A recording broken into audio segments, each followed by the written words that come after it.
General maintenance on the Hillman 4000 key machine. General maintenance on a key machine, the machine is relatively maintenance free other than periodic adjustments to be made, replacing worn cutters, worn brushes, and weak trigger springs or broken trigger springs.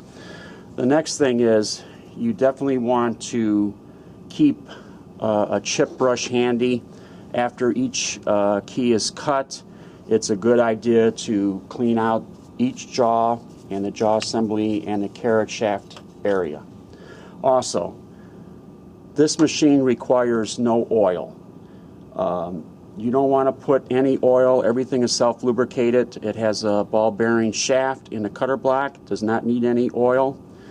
Never put any oil on the carriage shaft. You basically want to use a cleaning agent once in a while, like a WD-40 or alcohol, and just wipe down the shaft and dry it off with a clean cloth.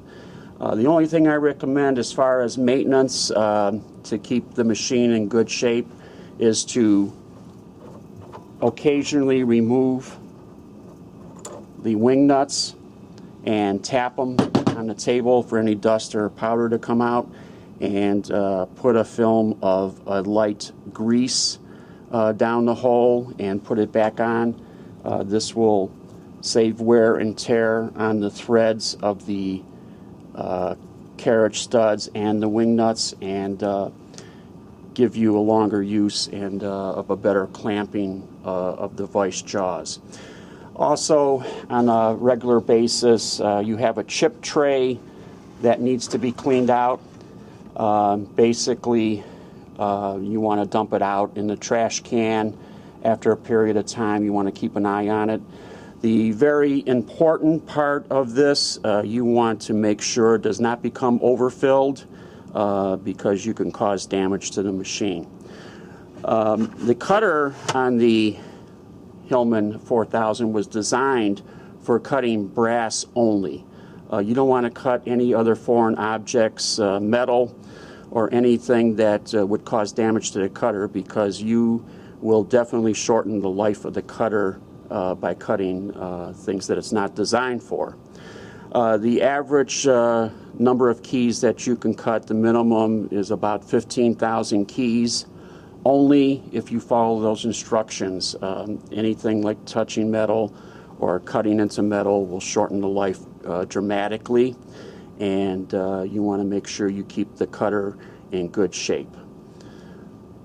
The next thing you want to check periodically is the electrical cord that goes into the outlet.